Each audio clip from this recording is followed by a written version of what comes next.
सिमरन और कबीर की मुलाकात आज काफी समय बाद हुई थी, लगभग 2 महीने बाद। लॉन्ग डिस्टेंस रिलेशनशिप के कारण वे बहुत कम मिल पाते थे। इस बार जब वे मिले तो सिमरन ने कबीर से एक अजीब सवाल पूछा, क्या आत्मा को प्लैंचेट द्वारा बुलाया जा सकता है?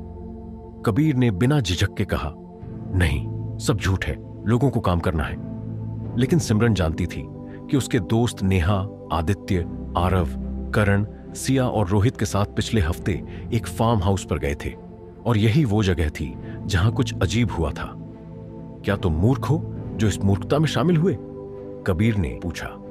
सिमरन ने जवाब दिया, हां, हम एक प्लैंचेट से आत्मा को बुलाने की कोशिश कर रहे थे। शुरुआत में हम सब एक चार्ट पर बैठे जिसमें 9 अंक थे और एक सिक्का रखा। हम सभी ने अपनी उंगलियां उस सिक्के पर रखी और आह्वान किया कि जो भी आत्मा पास हो वह हमारे साथ बातचीत करे।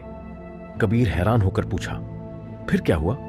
सिमरन ने कहा, अचानक सिक्का खुद से घूमने लगा और ऐसा लगा जैसे कोई अदृश्य शक्ति उसे घुमा रही हो। नेहा और सिया डरी हुई और चीखते हुए कमरे से भाग गई। बाकी लोग हैरान रह गए। वे सभी सोच रहे थे कि यह कितना डरावना था। लेकिन फिर क्या हुआ? कबीर ने पूछा। सिमरन ने कहा, करण ने दोनों को शांत करने की कोशिश की, लेकिन फिर रात भर अजीब आवाजें सुनाई दी। सुबह जब हम सब वापस लौटे तो करण और आरव वहीं रह गए, लेकिन हम सब डर के मारे निकल पड़े।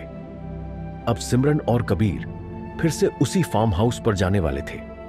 सिमरन ने कबीर को बताया, यह फार्म हाउस करण के चाचा ने हाल ही में खरीदा है।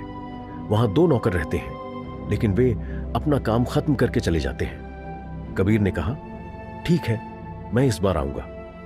फिर एक दिन कॉलेज में सिमरन, नेहा, सिया, आदित्य और रोहित मिले और कार में बैठकर महाबलेश्वर के फार्म हाउस की ओर निकल पड़े। सिमरन ने कबीर को रास्ता अच्छे से बता दिया था। क्या कबीर सही रास्ते पर है? सिया ने पूछा। हां, वह 9 बजे तक पहुंच जाएगा, सिमरन ने कहा।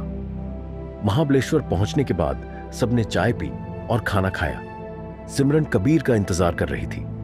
9 बजे के करीब दरवाजे की घंटी बजी और सिमरन खुश होकर दरवाजा खोली। कबीर थोड़ा गीला था, लेकिन आखिरकार वह आ गया था। कुछ वक्त बाद सभी प्लैंचेट के लिए तैयार हो गए। सिक्का रखा गया और सभी ने अपनी उंगलियां रखी, लेकिन कुछ नहीं हुआ। फिर अचानक ही बारिश शुरू हो गई और वातावरण में एक अजीब सा डर सा समा गया। कबीर ने महसूस किया कि कुछ नकारात्मक हो सकता है। क्या तुमने मोमबत्तियां लाई? करण ने पूछा। नौकरानी मोमबत्तियां लेकर आई। जब मोमबत्तियां जलने लगीं, तभी नेहा की चीख सुनाई दी। कुछ है, नेहा डर के मारे चिल्लाई। जब सब बाहर गए तो देखा कि खिड़की पर एक भीगी हुई महिला खड़ी थी जो अजीब तरीके से बड़बड़ा रही थी। सभी लोग डरे हुए थे, लेकिन सिमरन ने देखा कि वह महिला धीरे धीरे कमरे की ओर बढ़ रही थी और एक अजीब से तरीके से चल रही थी। अचानक कमरे के अंदर सब कुछ और भी डरावना हो गया। करण, आरव और कबीर और अंदर भागे। सिमरन ने देखा कि सिया और नेहा के चेहरे पर अजीब से भाव थे। तभी एक और खौफनाक घटना हुई। करण ने आदित्य को मारा और उसका सिर 2 हिस्सों में फट गया। रोहित के साथ भी वही हुआ। आरव को भी कोई न दिखाई दे रहा था और वह दीवार की ओर घूरता हुआ मुस्कुरा रहा था। सिमरन और कबीर अपनी जान बचाने के लिए कमरे में भागे, लेकिन बाहर कुछ और खौफनाक हो रहा था। कबीर को अचानक से एक गहरी चीख सुनाई दी और उसने देखा कि आदित्य खून से लथपथ उसकी ओर बढ़ रहा था। कबीर और सिमरन के लिए यह पूरी रात एक खौफनाक अनुभव बन गई थी। उनके आसपास के लोग एक एक करके मारे गए थे और अब वे खुद अपनी जान बचाने के लिए भाग रहे थे। कुछ घंटों बाद कबीर और सिमरन भागने के लिए दरवाजे तक पहुंचे, लेकिन दरवाजा बंद था और खिड़कियों में ग्रिल लगी हुई थी।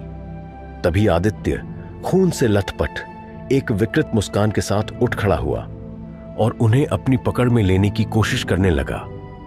यह डरावनी और खौफनाक रात सिमरन और कबीर के जीवन का सबसे अजीब और दर्दनाक अनुभव बन गई, जहां मौत ने उन्हें एक एक करके अपने जाल में फंसा लिया था।